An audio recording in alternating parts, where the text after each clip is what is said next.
नमस्कार दोस्तों, स्वागत है आप सभी का आपके अपने YouTube चैनल परीक्षा एंड पर। चलिए शुरुआत करते हैं आज से प्रैक्टिस सेट सी टेट का जो एग्जाम जल्द ही होने वाला है उसकी हम शुरुआत करने वाले प्रैक्टिस सेट से। पहले बात करेंगे प्रीवियस पेपर जो ऑनलाइन बेस पे पेपर हुए थे पिछले साल, उनको हम देखेंगे, उनको आसान से समझेंगे, क्या उसके मतलब क्वेश्चन कितने लेवल पे गए थे, कैसे थे, उनको समझते हुए सॉल्व करते हुए चलेंगे। ठीक है, तो चलिए शुरुआत करते हैं। आज का जो थॉट है इसको देख लेते हैं। सफलता की कोई संजीवनी नहीं होती, सफलता के लिए कोई संजीवनी बूटी नहीं बनी है। उसके लिए क्या जरूरी है? मेहनत। पहले सफलता के लिए आप मेहनत करिए, ऑटोमेटिक आपको फल प्राप्त होगा। तो आज का जो थॉट था यही था। चलिए शुरुआत करते हैं। प्रीवियस पेपर है आपका जो ऑनलाइन बेस हुआ था वही, और इसको अवश्य आप लोग सॉल्व करेंगे। यहां देखिए पहला प्रश्न क्या है हमारा। 15 नंबर का पेडागोजी आता है, 15 नंबर का आपका एनसीईआरटी बेस प्रश्न पूछता है। तो पहले पेडागोजी देख लेते हैं हम लोग। पहला प्रश्न हमारा विद्यार्थियों द्वारा अध्ययन पर्यावरण अध्ययन के सीखने का गत्यात्मक, समग्र तथा अनुभवात्मक प्रकृति का आकलन, उत्तम आकलन क्या हो सकता है।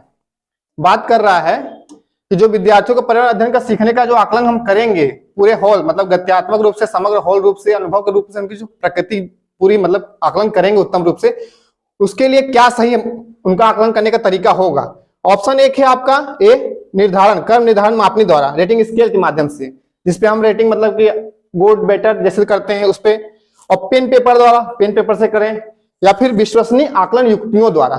जो सी ऑप्शन है विश्वसनीय आकलन युक्तियों द्वारा, कोई मतलब एक विश्वसनीय आकलन हो जिससे बच्चे के बारे में पूरी जानकारी मिल जाए।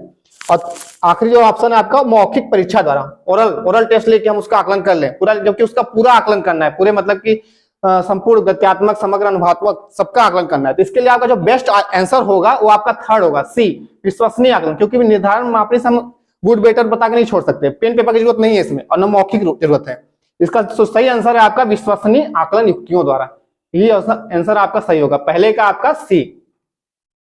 नेक्स्ट देखते हैं। दूसरा प्रश्न है, निम्न में से कौन सा एक अपसारी प्रश्न है। अपसारी मतलब समझते हैं, जिसका आप कई आंसर बना सकते हैं। मतलब इसमें हम कोई एक फैक्ट आंसर नहीं बनेगा, आप जो सोच सकते हैं, चिंतन कर सकते हैं, सृजनात्मक कर सकते हैं, ये आपका अपसारी प्रश्न होता है। पर्यावरण के अध्ययन की शिक्षिका जो होती हैं वो अपने छात्राओं को सृजनात्मक क्षमता को प्रोत्साहित करने के लिए पूछेंगी। मतलब क्या अपसारी प्रश्न एक है आपका, और सृजनात्मक क्षमता को प्रोत्साहित करना है। तो ऑप्शन देखिए क्या क्या है। मृदा में प्याज के बीजों को बोने से लेकर फसल को काटने तक के चरण को, मृदा में जो प्याज के बीज को हम बोते हैं उसमें देखेंगे तो उसमें सब एकदम सब वही मतलब एक फिक्स रहता है। तो आपका आंसर नहीं होगा, क्योंकि इसमें फिक्स है कि इस तरीके से हम इसको बीज की बुआई, निराई गुड़ाई सब करेंगे। और दूसरा ऑप्शन है, दिल्ली जैसे शहरों में वायु प्रदूषण को कम करने के लिए आप क्या कदम उठाएंगे। ये कौन आंसर, ये भी आपका देख सकते हैं। फिर सी देखते हैं, लवण के विलयन से आप लवण कैसे पृथक करेंगे। ये भी एक फैक्ट मतलब फैक्ट है। पत्तियों का रंग हरा क्यों होता है, टू दी फैक्ट, ये भी पूछ रहा है। मतलब आपका जो बी आंसर है ये सही है, क्योंकि दिल्ली शहर में वायु प्रदूषण को कम करने के लिए आप क्या मतलब क्या उपाय उसके बारे में कदम उठाएंगे। आपको सोचने पर मजबूर कर रहा है यहाँ प्रश्न, कि आप मतलब कई आंसर दे सकते हैं। सबके बच्चों के क्या व्यक्ति भिन्नता होती है, तो अलग अलग आंसर देंगे ना, तो आपको क्या करेगा, ये आपका क्या है, अपसारी प्रश्न है। ऑप्शन बी आपका सही है, बिल्कुल ठीक। अगला प्रश्न है आपका थीम, जो हमारी थीम है ईवीएस में छठो, उसमें जो थीम है परिवार तथा मित्र। परिवार तथा मित्र में जो निम्न में से कौन सा उप थीम है। यहाँ आप देखिए चार बताए थे थीम, जो परिवार और आपका मित्र है उसमें 4 उप थीम थी। तो देख लेंगे कौन कौन सी है। चीजें जो हम बनाते हैं और करते हैं, ये आपकी मेन थीम है। कार्य और खेल, यही आपकी क्या है, एक उप थीम है परिवार में। भोजन एवं जल, ये भी थीम है। हमारा आश्रय, शेल्टर, ये भी आपका थीम है। लेकिन जो कार्य और खेल है, ऑप्शन बी आपका जो है ये आपका उप थीम है, परिवार और मित्र के अंतर्गत ये आएगा। इसलिए आपका सही आंसर क्या होगा, ऑप्शन बी। नेक्स्ट प्रश्न, प्राथमिक स्तर पर निम्न में से क्या प्रक्रिया कौशल नहीं है। क्या प्रक्रिया कौशल नहीं है। ऑप्शन देखिए क्या है, मानचित्रण करना, पहला है मानचित्रण करना। दूसरा क्या है, क्रियाशील परिवर्तनों को परिभाषित करना। कोई भी कार्य मतलब हम परिभाषा कैसे करते हैं, नहीं, इसमें देखो पॉइंट पकड़ना नहीं है, प्रोसेस स्किल नहीं है, मतलब इसमें देखना है। तो मानचित्रण द्वारा सही। क्रियाशील परिवर्तनों को परिभाषित करना, कोई भी चीज हम करते हैं उसको कोई परिवर्तन आता है उसको हम समझाते हैं तो वो आपका होगा, ठीक। दूसरा भी मिल रहा है। और एक है परिकल्पना की जांच करना। तो परिकल्पना जो हाइपोथेसिस बनाते हैं बच्चे, उनकी जांच करना कोई आवश्यक नहीं होता, इसलिए आपकी प्रक्रिया कौशल में नहीं आएगा। और तथ्यों को अनुसरण करना, जो तथ्य होते हैं उनको जानना समझना, तो ये भी आपका है। मतलब कौन सा नहीं है, ऑप्शन सी हाइपोथेसिस की जांच करना, ये आपका नहीं है, आपका ये आंसर सही होगा सी। नेक्स्ट प्रश्न देखते हैं, इंपॉर्टेंट है, नई शिक्षा नीति 2020 के अनुसार क्या है प्रश्न में, नई शिक्षा नीति जो 2020 के अनुसार प्राथमिक कक्षाओं में कक्षा 1 से 5 के लिए निम्न में से क्या स्तर होगा। देख लीजिए क्या स्तर होगा पूछा है, जो आपका नई शिक्षा नीति है 2020 में, उसमें क्या स्तर मतलब बांट दिए गए हैं। पहले क्या था 10+2 था, पहले 10+2 सिस्टम पे चलता था, लेकिन अब नई शिक्षा नीति आई तो क्या हुआ 5+3+3+4, ये आपका एक स्तर बनाया गया, इसी की बात कर रहा है। इसमें जो स्तर देखिए क्या होगा, किसमें कक्षा 1 से 5 तक में ए बी सी यहाँ पे है, देखिए क्या क्या है, यहाँ आरंभिक स्तर है आपका, प्रिपरेटरी स्टेज, मिडिल स्टेज दूसरा है यहाँ पे देखिए, और फाउंडेशनल स्टेज बुनियादी स्तर। तो आपके जो प्राथमिक स्तर तक है वो बस 2 स्तर उसमें हैं, कौन कौन से, आपका एक बुनियादी स्तर है पहला और दूसरा आरंभिक स्तर है। इसमें एक सीक्वेंस 4 स्तर डिसाइड किए गए थे, इसमें जो 5 वाला है देखिए यहाँ पे क्या है, ये बुनियादी स्तर है आपका, ये बुनियादी है, बुनियादी स्तर है। और जो 3 साल वाला है ये आपका क्या आरंभिक स्तर है, आरंभिक स्तर। और जो ये 3 वाला है ये आपका मिडिल स्तर है, मध्य स्तर जो होता है, मध्य स्तर। और जो 4 मतलब चौथा है, इसमें दिया नहीं ऑप्शन, लेकिन वो चौथा आपका सेकेंडरी स्टेज होता है, सेकेंडरी मतलब द्वितीयक स्तर, द्वितीयक स्तर, द्वितीयक स्तर, ठीक है। 4 स्तर बने थे, सेकेंडरी स्टेज लास्ट में है आपका। इसमें जो हमारा प्राइमरी लेवल का है वो बस इतना ही है, इतना बुनियादी वाला, और 3 इसको ले लेंगे, ठीक, 5 और 3 तक। इसमें उम्र क्या होती है, 8 से 11 वर्ष तक बच्चों की उम्र होती है प्राथमिक कक्षाओं में। और इसमें आपको बस पहले बुनियादी स्तर का होगा और आरंभिक स्तर का। बुनियादी स्तर में देखेंगे तो जो 5 वर्ष का बात करता है, इसमें आप 3 साल, 3 वर्ष के लिए आप क्या करेंगे, आंगनबाड़ी में बच्चों को भेजेंगे, किसमें, आंगनबाड़ी में, गांव में जैसे आंगनबाड़ी चलती है, आंगनबाड़ी,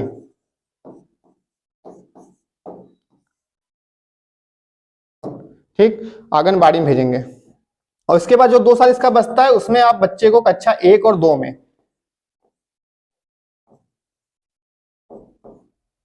1 और 2, ठीक। और फिर इसके बाद बात करते हैं 5 साल होगा। फिर आरंभिक स्तर आपकी जो होती है क्लास 3 to 5, मतलब 3 से 5,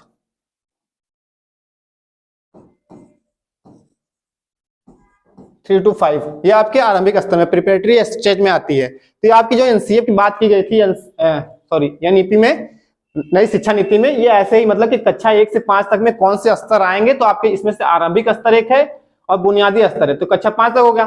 प्रारंभिक जब फिर मध्य स्तर में आपके उच्च माध्यमिक मतलब माध्यमिक जो होती है पाठशाला 6 से 8 तक, उसमें आएंगे, तो आपके ऑप्शन में नहीं है, इसलिए हम ए और सी पे जाएंगे। ए और सी कहाँ है इसमें, ए और सी ऑप्शन बी में आपका दिख रहा है, इसलिए आपका आंसर सही है बी वाला, ए और सी सही है।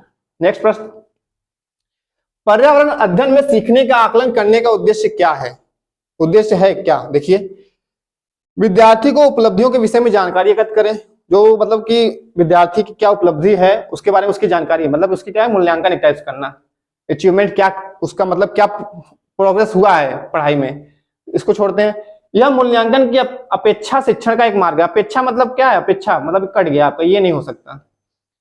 फिर क्या है यहाँ पे तीसरा, यह विद्यार्थी द्वारा नवीन नया ज्ञान की दक्षता प्राप्त करने में प्रगति के विषय में प्रतिपुष्टि देता है। कोई फीडबैक अभी है नहीं इसमें जरूरी, क्योंकि अभी आकलन सीखने का आकलन है, असेसमेंट ऑफ लर्निंग है, ये भी नहीं है। लास्ट ऑप्शन है आपका, यह विद्यार्थियों के सीखने के बारे में सूचना देता है कि वो किस चरण के लिए उन्हें सहारा दिया जाए, मतलब सीखने के बारे में, ये भी नहीं, वो सीखने का आकलन है, इसमें ये नहीं होगा, ये भी ऑप्शन नहीं है आपका। ऑप्शन आपका पहला ही सही है कि शिक्षण विद्यार्थियों को उपलब्धियों के बारे में विशेष जानकारी एकत्र कर रहा है, सीखने का आकलन ये है। अगला प्रश्न है, आपको अपने विद्यार्थियों के पर्यावरण अध्ययन परियोजना का आकलन करना है। इसका पर्यावरण अध्ययन का परियोजना, एक प्रोजेक्ट कार्य बनाना है, उसमें तो आकलन करेंगे तो, और उन्हें शीघ्र मतलब तुरंत उसके लिए फीडबैक करने के लिए देना है। तो आप आकलन के किस साधन का चुनाव करेंगे, कौन सा साधन आपको इसमें से बेटर लगता है, देख लीजिए। ऑप्शन है अवलोकन, आप उसका अवलोकन करेंगे, टाइम ज्यादा लग जाएगा। रेटिंग स्केल, क्रम निर्धारण में अपनी, ये भी सही है, लेकिन देख लेते हैं आगे। चेकलिस्ट, ये देखिए ऑप्शन, इसमें चेकलिस्ट हम बात करेंगे जिसे क्या सही तुरंत मतलब एक पॉइंट बताएंगे, हाँ यस हाँ या ना में आंसर देते हैं, इससे ज्यादा ये बेटर लग रहा है। फिर पेयर असेसमेंट मतलब सहपाठी आकलन, इसमें भी टाइम लगेगा। मतलब शीघ्र उत्तर देना है तो आपका चेकलिस्ट ज्यादा सुविधा, मतलब ये आपका जो तीसरा आंसर है इसमें ऑप्शन यही सही होगा, सी। चेकलिस्ट द्वारा हम तुरंत मतलब फीडबैक दे सकते हैं आपको, मतलब अपने बच्चों को पर्यावरण अध्ययन परियोजना में। नेक्स्ट प्रश्न देखते हैं। पर्यावरण अध्ययन का शिक्षण करते हुए, पर्यावरण अध्ययन का शिक्षण करते हुए पाठ का जो वह उपयुक्त स्तर होता है जिस पर विद्यार्थियों का आकलन किया जाना चाहिए वो कैसा हो, उसका मतलब ऑप्शन दिया है कि पर्यावरण अध्ययन शिक्षण करते हुए आपको जो आकलन करना है विद्यार्थियों को कैसा होना चाहिए। पाठ के अंत में करना चाहिए, या पाठ के आरंभ में करना चाहिए, या फिर जब विद्यार्थी आकलन के लिए प्रस्तुत हो तब करना चाहिए, या शिक्षण अधिगम के दौरान करना चाहिए। आप बता सकते हैं इसमें सही बेस्ट आंसर क्या हो सकता है। तो इसमें आपका जो देखेंगे चौथा आंसर है ऑप्शन, उसमें देखेंगे क्या है कि शिक्षण अधिगम प्रक्रिया, जो मतलब आप कोर्स मतलब टीचिंग लर्निंग कर रहे हैं उसी दौरान ही आप बच्चों को क्या करेंगे, आकलन करेंगे। तो क्या होगा, अच्छे तरीके से उस मतलब क्या तुरंत उनकी जिज्ञासा शांत करना रहता है, तुरंत हम उसके बारे में उसी टाइम हम कर सकते हैं आकलन उनका। ठीक है, तो आपका जो डी वाला आंसर है सही होगा। इसमें शिक्षण अधिगम के दौरान ही हम क्या करेंगे, आकलन करेंगे विद्यार्थियों का। नेक्स्ट प्रश्न आपका जो है, दृष्टिबाधित विद्यार्थियों को, किस बालक को, दृष्टिबाधित विद्यार्थी हैं, पर्यावरण अध्ययन पढ़ाने के लिए निम्न में से कौन सी युक्ति मतलब तरीका सबसे बेटर होगा, सबसे सर्वाधिक उपयुक्त है। देखते हैं ऑप्शन क्या है। कक्षा में मिश्रित सहपाठी समूह बनाए। मिश्रित सहपाठी मतलब विभिन्न क्षमताओं वाले बच्चों को एक साथ बैठाया जाए, मतलब समावेश करके, और फिर किसी कार्य को पूरा करने के लिए अधिक समय दें। ये तो मतलब खिलाफ है कि हम उनको ज्यादा प्रायोरिटी दे रहे हैं कि तुम ज्यादा समय लेकर सॉल्व कर लो, ये नहीं, फिर ज्यादा वो नहीं करना उनको। फिर किसी भी कार्य को भागों में बांटकर प्रत्येक भाग को अलग अलग पढ़ाएं। एक मिनट इसको भी देखते हैं। फिर लास्ट क्या है, स्पर्शी शिक्षण व अधिगम सामग्री का अधिक उपयोग करें। ये देखिए बेटर है, क्यों, क्योंकि दृष्टिबाधित बालक है, वो कैसे उसको हम उसके लिए सही तरीका बता सकते हैं, क्योंकि वो अंधा है मतलब दृष्टिबाधित है। तो उसके लिए हम क्या करें, कोई स्पर्शी शिक्षण सहायक सामग्री होगी जो उसके लर्निंग टीचिंग मटेरियल रहेगा, वो उसके लिए मतलब कि उसके लेवल में रहेगा, उसको स्पर्श करके बच्चा क्या करेगा, अपनी पढ़ाई को कर सकता है। तो पर्यावरण अध्ययन में क्या है उसके लिए है आपका डी ऑप्शन सही होगा कि उसके लिए हम स्पर्शी शिक्षण अधिगम सामग्री का प्रयोग करें। ठीक है, नेक्स्ट प्रश्न देखते हैं क्या है। शिक्षिका ने अपने विद्यार्थियों को भोजन के रूप में ग्रहण किए जाने वाले पौधों के विभिन्न भागों को, शिक्षिका पर्यावरण की जो है वो भोजन के रूप में ग्रहण किए जाने वाले विभिन्न भागों पौधों के जड़, तना, पुष्प सबको जानने के लिए अपने परिवार के सदस्यों से परामर्श करने के लिए कहा। इस क्रियाकलाप की अभिकल्पना की गई है, कैसे की गई, मतलब देखिए एक मतलब क्रियाकलाप करने के लिए क्या कहा गया, मतलब कैसे। अनुभवात्मक सीखने को प्रोत्साहित करने के लिए है ये जो क्रियाकलाप है, या फिर भोजन से संबंधित संपत्तियों के सीखने को प्रोत्साहित करने के लिए है, या फिर पाठ को अधिक आनंदमयी और रुचिपूर्ण ढंग से पढ़ाने के लिए है, बनाने के लिए है। ठीक, और लास्ट ऑप्शन जो आपका है, विद्यार्थियों को भोजन के विषय में खुले मन से खोज करने के लिए अनुमति देता है। तो इसमें जो आपका बेस्ट आंसर होगा वो आपका पहला ही है, अनुभवात्मक सीखने को प्रोत्साहित करता है। कैसे, क्योंकि वो अपने परिवार के सदस्यों से जाके अनुभव ले रहा है ना, कि जाके मतलब उसके घर वाले बताएंगे कि ये भोजन जो प्राप्त हो रहा है वो किससे, जड़ से, तना से, तो एक जानकारी एक जगह मतलब इकट्ठा वहां से ले रहे हैं बच्चे, अनुभव कर रहे हैं। तो आपका बेस्ट आंसर आपका ऑप्शन ए सही है। ठीक, आगे बढ़ते हैं। नेक्स्ट प्रश्न, निम्न में से प्राथमिक स्तर के पर्यावरण अध्ययन का क्या उद्देश्य है। प्राथमिक स्तर के पर्यावरण अध्ययन का उद्देश्य क्या, इसमें देखिए। तो पहला ऑप्शन है आपका संबंधित मुद्दों पर सीखने वाले को संवेदनशील बनाना। ठीक है, लैंगिक, यहां से लैंगिक भेदभाव से संबंधित मुद्दों पर सीखने वाली संवेदनशीलता को बनाना। और दूसरा ऑप्शन है स्थानीय उपलब्ध सामग्रियों से सरल प्रारूप को विकसित करना। और थर्ड ऑप्शन है आपका प्राथमिक विज्ञान जो संप्रतियों के लिए क्रमिक रूप से तैयार करना, विद्यार्थियों के उच्च प्राथमिक विज्ञान संप्रतियों के लिए क्रमिक रूप से तैयार करना। और जो लास्ट ऑप्शन है आपका क्या है, विद्यार्थियों को उनके आस पड़ोस के उपलब्ध व्यावसायिक जो कामकाज होते हैं विकल्पों के बारे में अभिमुख करना। इसमें जो आपका बेस्ट आंसर है वो आपका पहला ही है, लैंगिक भेदभाव जो होते हैं उससे जो संबंधित मुद्दे होते हैं उनके बारे में संवेदनशील बनाना बच्चों को। ठीक है, ऑप्शन ये आपका सही होगा इसमें। नेक्स्ट प्रश्न देखिए क्या है, प्राथमिक कक्षाओं का पर्यावरण अध्ययन वह विषय क्षेत्र है जिसमें एकीकरण है। एकीकरण किसका, एकीकरण पर्यावरण मतलब जो हमारा विषय है उसमें किस चीज का एकीकरण किया गया है, इंटीग्रेट।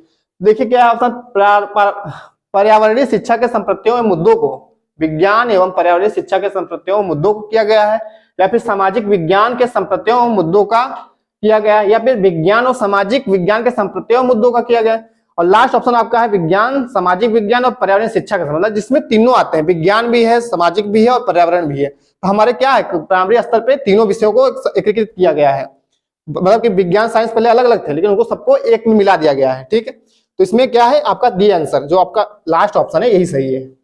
तो उसमें विज्ञान भी मिलेगा, सामाजिक विज्ञान भी है, पर्यावरण शिक्षा का भी कुछ मूल संप्रत्यय बने हैं। अगला प्रश्न है कक्षा 4 के विद्यार्थियों को थीम आश्रय, जो थीम उनके टॉपिक में है, एक पार्ट होगा आश्रय का, उसमें थीम जो आश्रय के लिए कौन सी युक्ति पूछताछ को प्रोत्साहित करती है। पूछताछ मतलब इंक्वायरी करनी है। इसमें देखते हैं क्या है। ऑप्शन एक पहला है आपका कि घरों के मतलब विभिन्न प्रकार के घरों के चित्र को एकत्र करना, घरों के चित्रों को एकत्र करना। आश्रय संबंधित पूछ रहा है कि घरों के चित्रों को एकत्रित किया जाए, वो ठीक है, बेटर है।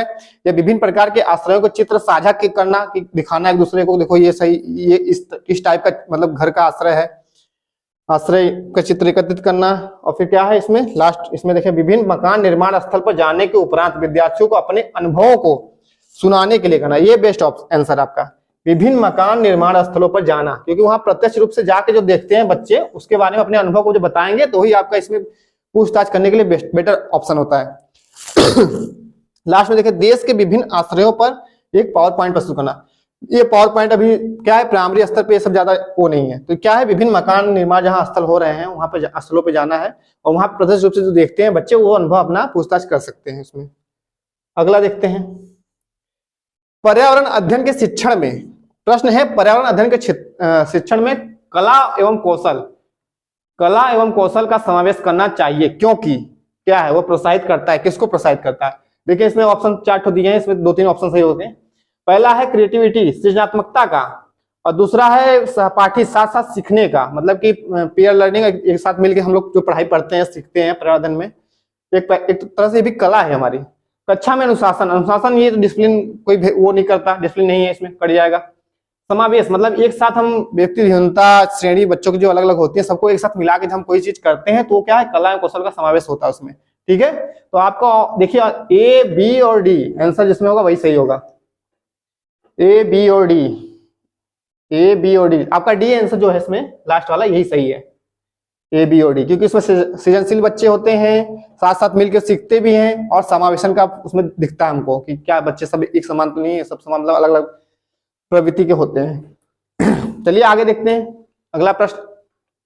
अपनी कक्षा 4 के पर्यावरण अध्ययन के विद्यार्थियों के लिए रचनात्मक आकलन के लिए उपयुक्त कार्य क्या होगा। रचनात्मक आकलन है, ठीक है, क्या है ऑप्शन देखिए। तैरने और डूबने के पाठ पर प्रश्न उत्तर लिखना, मतलब कोई रचनात्मक मतलब आकलन करना है तो उस पर क्या बेटर होगा, तैरने और डूबने के पाठ पर प्रश्न उत्तर लिखना? नहीं, बिल्कुल नहीं। डूबने और तैरने की प्रक्रिया का अवलोकन करने के लिए क्रियाकलाप करना, क्रियाकलाप आ गया, अवलोकन भी करना, क्रियाकलाप मतलब इससे कुछ समझ में आ रहा है, ठीक है, इसको छोड़ते हैं अभी। बात करते हैं अगले ऑप्शन को, तैरने और डूबने की परिभाषा की व्याख्या करना। परिभाषा डायरेक्ट आगे कर दिया, व्याख्या करना ये सब नहीं है, ठीक है। फिर आगे लास्ट ऑप्शन आपका, जो वस्तुएं डूबती और तैरती उनकी सूची बनाना, सूची बना के याद करना, रटंत विद्या नहीं चाहिए चलेगी यहाँ पे। तो क्या ऑप्शन बी आपका सही है, डूबने और तैरने के लिए क्या करते हैं, अवलोकन और साथ में क्रियाकलाप करके दिखाना, ये आपका रचनात्मक आकलन में आएगा, इसलिए ऑप्शन क्या आपका सही, बी, ऑप्शन बी आपका सही होगा। अगला प्रश्न, निम्नलिखित का मिलान करना है, कॉलम 1 से कॉलम 2 में मिलाना है। देखिए अब आपका जो 15 प्रश्न शुरू होंगे एनसीईआरटी बेस पे होंगे, हमने पेडागोजी देख लिया 15 प्रश्न, अब देखना है इसमें एनसीईआरटी बेस्ड पे। तो कि देखिए कॉलम 1 कॉलम 2 मिलाना है। एक तरफ देखिए कुछ व्यंजन लिखे गए हैं, एक तरफ उसके राज्य संबंधित राज्य हैं, इसमें मिलाइए। छोले भटूरे कहाँ फेमस है, गोवा, केरल, उत्तराखंड, पंजाब। हम जानते हैं छोले भटूरे ये सब कहाँ फेमस होते हैं, ज्यादातर पंजाब वाले खाते हैं। तो पहले का आप लिखेंगे ई, पहले का आप ई लिखेंगे, ठीक है। और बात करते हैं दूसरा, नारियल जो कड़ी होती है उसके साथ उबला हुआ टेपियोका एक प्रकार का व्यंजन कहाँ का होता है, बताए थे हम, तो आपका केरल का है। तो दूसरे क्या है, बी, सामने से जो है बी, मतलब आपका दूसरा बी, पहला ई दूसरा बी। और फिर देखिए क्या है, सरसों के तेल में बनी, तीसरा जो इसमें है, सरसों के तेल में बनी पकी मछली। सरसों के तेल मछली कहाँ बनती है, जम्मू कश्मीर में, ऑप्शन कहाँ है, कश्मीर। देखिए यहाँ डी, मतलब जो आपका तीसरा है और डी जाएगा, डी। फिर नारियल के तेल में बनी पकी मछली, नारियल के तेल में कहाँ बनाते हैं, वो आपका गोवा है, कहाँ है, गोवा। ऊपर देखिए ए लिखा है गोवा, ठीक है। आप नीचे कूट में मिला लीजिए कौन सा है, E B D A, E D B, E A B D, E B D A. आपका डी आंसर जो इसमें ऑप्शन है ये सही होगा, ऑप्शन डी सही होगा, क्योंकि इसमें देखिए आपका ये कहाँ जाएगा, छोले भटूरे पंजाब, टेपियोका केरल, केरल सीधा। फिर उसका ये सरसों के तेल बनी मछली जो होती है कश्मीर की फेमस है।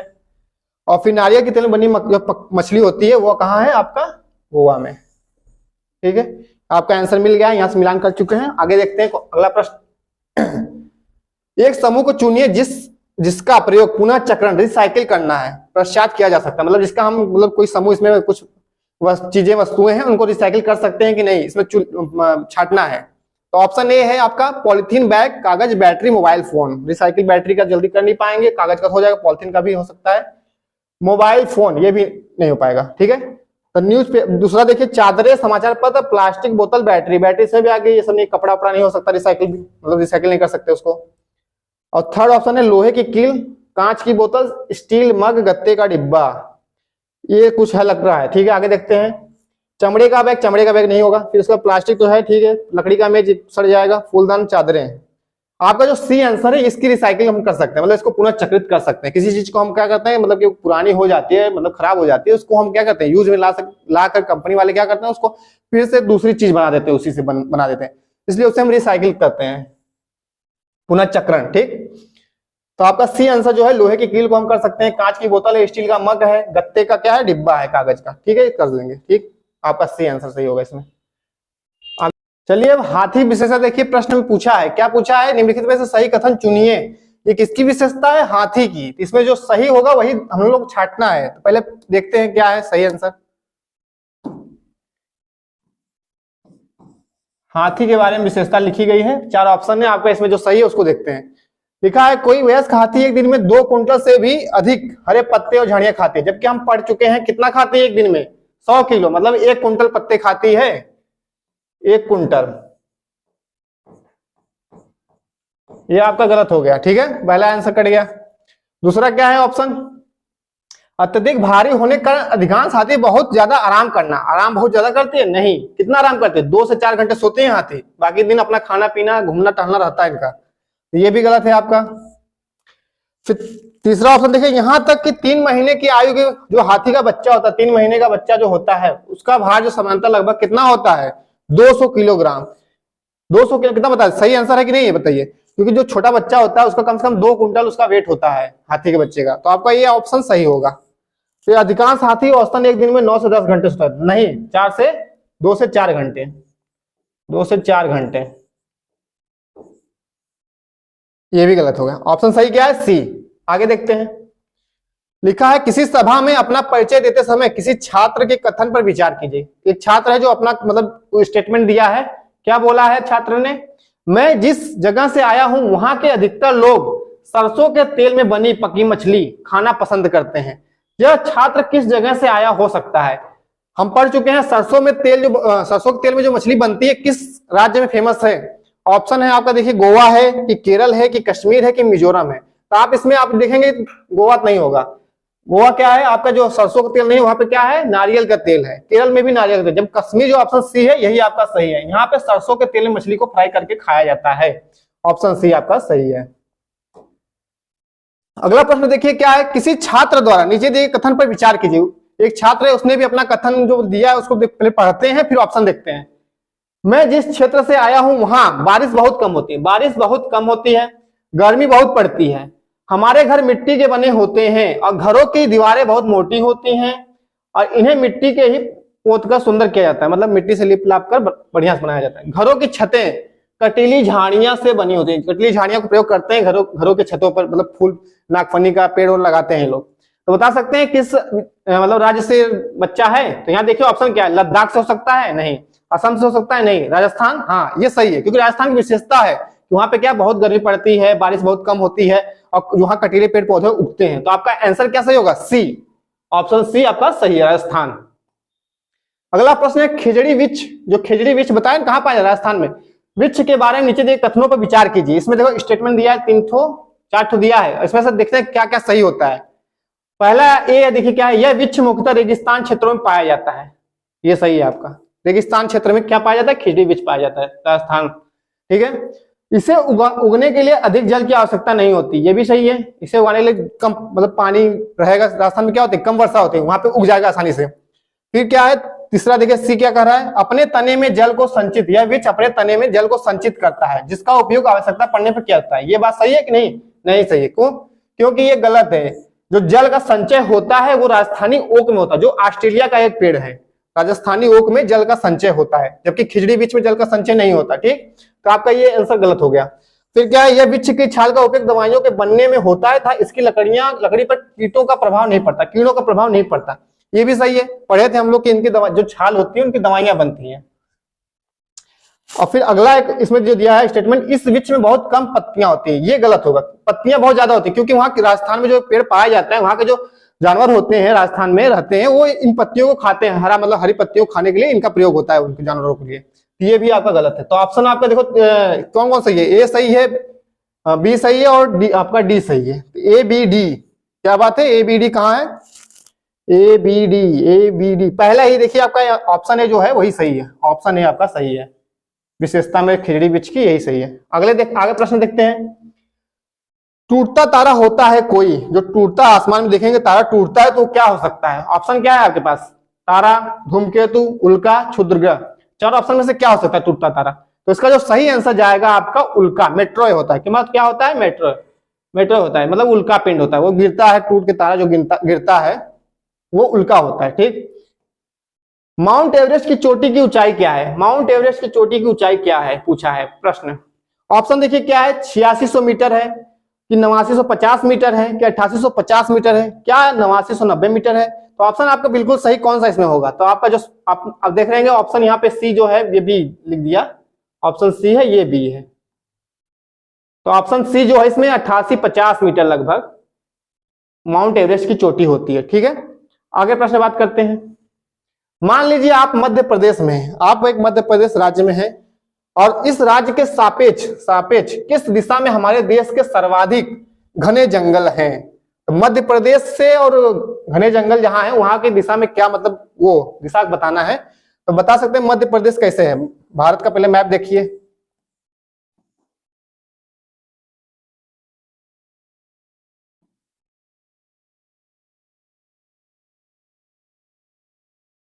आपका जो मध्य प्रदेश है यहाँ पे बीचों बीच मध्य प्रदेश है। ठीक है, यहाँ पे मध्य प्रदेश है और अधिकांशतः जंगल, जैसे यहाँ पे मध्य प्रदेश में भी जंगल है, वनस्पतियां पाई जाती है, पेड़ पौधे ज्यादा, लेकिन सबसे ज्यादा देखिए यहाँ पे। इसके बाद दूसरे नंबर पे आपका यहाँ पे अरुणाचल प्रदेश पे है, फिर मिजोरम पूर्वोत्तर राज्य में है और छत्तीसगढ़ यहीं पे है, छत्तीसगढ़ में भी है। तो आपका मध्य प्रदेश से इनकी दिशा पूछ रहा है। तो हम जानते हैं यहाँ पे पूरब, ये पूर्व दिशा है, ये पश्चिम दिशा है, ऊपर उत्तर रहता है, नीचे दक्षिण। भारत की स्थिति देख लीजिए। तो यहाँ पे देखिए क्या पूछा है, इस राज्य के मध्य प्रदेश राज्य से हमारे देश के सर्वाधिक जो जंगल हैं, घने जंगल, वो कहाँ है? पूर्वोत्तर राज्य में है, मेघालय, मिजोरम, ये सब क्या है, यहाँ पे जंगल ज्यादा पाए जाते हैं। ठीक है, तो यहाँ पे आपका दिशा देखेंगे तो उत्तर और पूर्व में जा रहा है, ऊपर और पूर्व दिशा में। तो आपका ऑप्शन देखिए इसमें कहाँ उत्तर पूर्व है, ऑप्शन बी में देखिए यहाँ सही, ये आपका ऑप्शन बी एकदम सही है। ठीक है, चलिए आगे प्रश्न देखते हैं दूसरा। 3 राज्यों का वह समूह जिनके किसी किनारे बंगाल की खाड़ी है, कौन से हैं? मतलब बंगाल खाड़ी किनारे पे स्थित राज्य कौन से इसमें है? ऑप्शन देखो, 4 ऑप्शन दिया, एक ऑप्शन इसमें सही होगा। तो आंध्र प्रदेश, महाराष्ट्र, तमिलनाडु। बंगाल खाड़ी पूछा है, पहले आप देखिए चित्र, यहाँ पे प्रायद्वीप हमारा भारत है, ये आपका प्रायद्वीप भारत है नीचे का, जो मतलब समुद्री किनारे सीमा इसकी साझा होती है। तो आप देखेंगे इधर पूरा बताया था, पूर्व इधर है और पश्चिम इधर है, और इधर देखिए बंगाल खाड़ी है। क्या है? बंगाल की खाड़ी, बंगाल की खाड़ी इधर है आपकी, और इधर आपका अरब सागर है, अरब सागर। ठीक है, नीचे हिंद महासागर है। तो पूछा क्या है, बंगाल खाड़ी में कौन सा राज्य, मतलब यहाँ इस तट पे कौन से राज्य आएंगे? तो हम देखेंगे ऑप्शन क्या है, आंध्र प्रदेश, महाराष्ट्र, तमिलनाडु। तो इसमें देखिए महाराष्ट्र क्या है, अरब सागर, महाराष्ट्र यहाँ पे इस साइड पड़ेगा महाराष्ट्र, तो ये आपके अरब सागर की तरफ है, तो ये भी कट गया ऑप्शन। फिर उड़ीसा, केरल, तमिलनाडु। उड़ीसा पे, यहाँ उड़ीसा है पूर्वी तट पे भारत के, और केरल कहाँ है? यहाँ पे पश्चिमी तट पे, केरल नीचे है। ठीक है, तो ये ऑप्शन केरल से कट गया, केरल नहीं है बंगाल खाड़ी की तरफ, अरब सागर की तरफ। ठीक, उड़ीसा, आंध्र प्रदेश, तमिलनाडु, ये ऑप्शन देखिए सही है। कैसे? उड़ीसा है, फिर आपका यहीं पे आंध्र प्रदेश है, फिर नीचे तमिलनाडु, ये आपके बंगाल खाड़ी में है, बंगाल खाड़ी आपके यही है, इसी के तट पे है। तो आपका ऑप्शन जो सही होगा ऑप्शन सी सही है। डी देख लीजिए, केरल पहले आएगा, मतलब ये क्या अरब सागर की तरफ है, केरल यहाँ है केरल, ये गलत हो गया वैसे ही। तो आपका जो सही आंसर है ऑप्शन सी, उड़ीसा, आंध्र प्रदेश, तमिलनाडु कहाँ है? बंगाल की खाड़ी में, खाड़ी के पास। अगला प्रश्न हमारा देखिए क्या कहता है, कक्षा 5 की पाठ्य पुस्तक में, कक्षा 5 की पाठ्य पुस्तक में आपका दिया है गोलकुंडा फोर्ट, मतलब एनसीईआरटी बेस पे जो प्रश्न बनते हैं, लिखा है कक्षा 5 की जो पाठ्य पुस्तक है, गोलकुंडा किले के मानचित्र में जो सेंटीमीटर जमीन पर 110 मीटर दर्शाता है, मतलब 1 सेंटीमीटर बराबर 110 मीटर। तो बताना है कि इस मानचित्र फतेह दरवाजे से जमाली दरवाजे की दूरी जो है लगभग 10.3 सेंटीमीटर है। इसको बताना है कि कितने, मतलब बीच में कितना, मतलब किलोमीटर मीटर में कितना आएगा आंसर। इसमें ऑप्शन भी आपके हैं, किलोमीटर में दिया है, किलोमीटर में बताना है, देखते हैं। लेकिन यहाँ देखिए इस ऑप्शन यहाँ पे ये 7 रहेगा आपका, क्या रहेगा 7, आपका ये 7 रहेगा।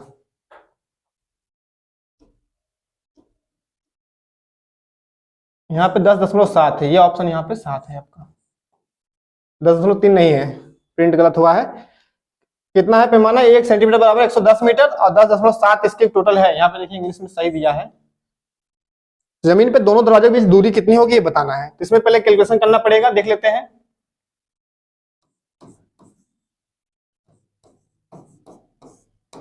गुणा करना है,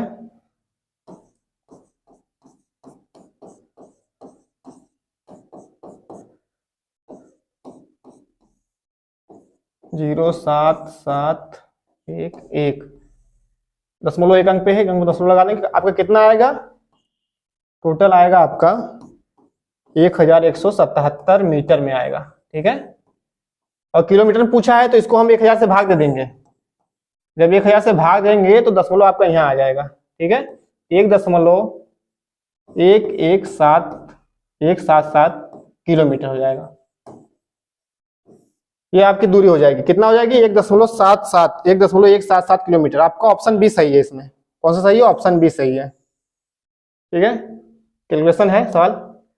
अगला देखिए क्या है प्रश्न, स्लॉथ। स्लॉथ एक जानवर होता है, बहुत आलसी प्राणी है। इसके बारे में विशेषता दी गई है कि सही कथन चुनना है। सही कथन एक ऑप्शन सही, बाकी 3 गलत है। और ये क्या लिखा है, स्लॉथ, जो स्लॉथ होता है वो भालू जैसे दिखते हैं और दिन में लगभग कितने सोते हैं, 22 घंटे, बीच की शाखा पर उल्टे सोते हैं। तो भालू जैसे सही लिखा है, लेकिन सोते कितने हैं, 17 घंटे सोते हैं। और 22 घंटा, बस 2 घंटा नहीं और लोग जगते हैं, ठीक है। तो ये गलत है ऑप्शन आपका। अगला ऑप्शन देखिए क्या है, स्लॉथ चिंपांजी वनमानुष जैसे दिखते हैं, वनमानुष नहीं भालू जैसे दिखते हैं। तो ऑप्शन ये ऐसे ही कटा। फिर अगला है स्लॉथ चिंपांजी, इसमें भी वही है और सोने का क्या है, 22 घंटा वही दिया है, ये भी कट गया। ऑप्शन डी देखिए क्या, स्लॉथ भालू जैसे दिखते हैं और दिन के लगभग 17 घंटे वृक्ष की शाखा पर उल्टे लटक के सोते हैं, ठीक है। तो ये आपका आंसर सही है, क्योंकि 17 घंटे इंपॉर्टेंट है और ये क्या है, भालू जैसा दिखता है। इसकी विशेषता है, बहुत कम ये क्या करते हैं, जमीन पर रहते हैं, बहुत कम। ऑप्शन डी आपका सही है बिल्कुल। जब किसी एक कपड़े पर दूध को उड़ेलते हैं, अगला प्रश्न है, जब किसी एक कपड़े पर दूध को उड़ेलते हैं मतलब गिराते हैं तो मलाई उस पर रह जाते हैं, बाकी पृथक्करण की कौन सी विधि बताना है कि मलाई उसी पर रह जाए बाकी दूध छिन जाता है। तो बताएंगे इसमें कौन सा आंसर सही होगा, निस्यंदन, चालन, अवसादन या निस्तारण। तो बात करते हैं इसमें पहले चालन की। चालन क्या होता है, हम लोग चलने, जैसे आटा चालना है उसमें चाल देते हैं, ठीक। और अवसादन क्या होता है, कोई मिश्र धातु, कोई मतलब मिश्रण है उसमें देखेंगे कि कुछ मतलब पहले घुला है, फिर वो क्या होगा, जब उसमें पानी कोई बाल्टी में भरेंगे तो नीचे तली बैठ जाता है, तली बैठ जाएगा, पूरा घुला रहेगा लेकिन बैठ जाएगा, फिर ऊपर तक मतलब क्या होता है, जल में रहेगा तैरा। तो क्या जो तलछट्टी में बैठा हुआ रहता है उसे कहते हैं अवसादन। और निस्तारण क्या है, बस यही भाग को, जब बैठा रहता है इसी भाग को जब दूसरे बर्तन में उझिल देते हैं, ऊपर वाला मतलब निकाल देते हैं बाहर, उसे हम निस्तारण कहते हैं। तो आपका जो इसमें आंसर देखेंगे, निस्यंदन जो होता है छानना, फिल्ट्रेशन मतलब छानना, ये आपका आंसर सही होगा। इससे दूध में जो पृथक्करण करना है, ऑप्शन ए आपका सही है। त्रिवेंद्रम और गांधी धाम के बीच की दूरी कितनी है, 2268 किलोमीटर है। यदि कोई रेलगाड़ी इस दूरी को 42 घंटे में तय कर लेती है तो इन दोनों शहरों के रेलवे स्टेशन के बीच रेलगाड़ी की जो औसत चाल थी, चाल पूछा है, वो प्रति सेकंड में कितनी रही होगी, प्रति सेकंड बताना, ठीक है। पहले बात करते हैं इसमें, त्रिवेंद्रम कहाँ है, आपके केरल में, और गांधीधाम गुजरात में। इसके बीच की दूरी कितनी है, 2260 दूरी। फार्मूला क्या होता है, चाल बराबर दूरी बटा समय होता है। इस हिसाब से देखेंगे हम, पहले दूरी कितनी है 2268 और क्या है, समय कितना लगा है 42 घंटा, 42 घंटा। इसको पहले कैलकुलेशन करते हैं, 7 छक 42, 7 से काटेंगे, 7 छक 42, 7 त्रिक 21, 7 दूनी 14, 7 चौक 28। 324 ऊपर, फिर 6 से काटेंगे, 6 पच्चे 30, 6 चौक 24, 54 आ गया आपका। क्या 54 कितना है? 54 घंटा है, क्योंकि किलोमीटर क्या है, किलोमीटर में दिया है, समय घंटा लगा है, तो चाल आएगा किमी घंटा, किमी प्रति हावर। इसकी 54 किमी प्रति हावर आएगा, लेकिन पूछा किसमें है? मीटर, मीटर प्रति सेकंड में। तो इसमें ऑप्शन 54 भी है, लेकिन मीटर में पूछा है। मीटर में बदलने के लिए क्या करते हैं इसमें? 54 को हम 5/18, तो जब कैलकुलेशन करेंगे तो मीटर में बदल देंगे। 18 × 54, 3 और 3 × 5 = 15। हाँ, आंसर आ गया आपका 15 मीटर प्रति सेकंड। ठीक है, 15 मीटर।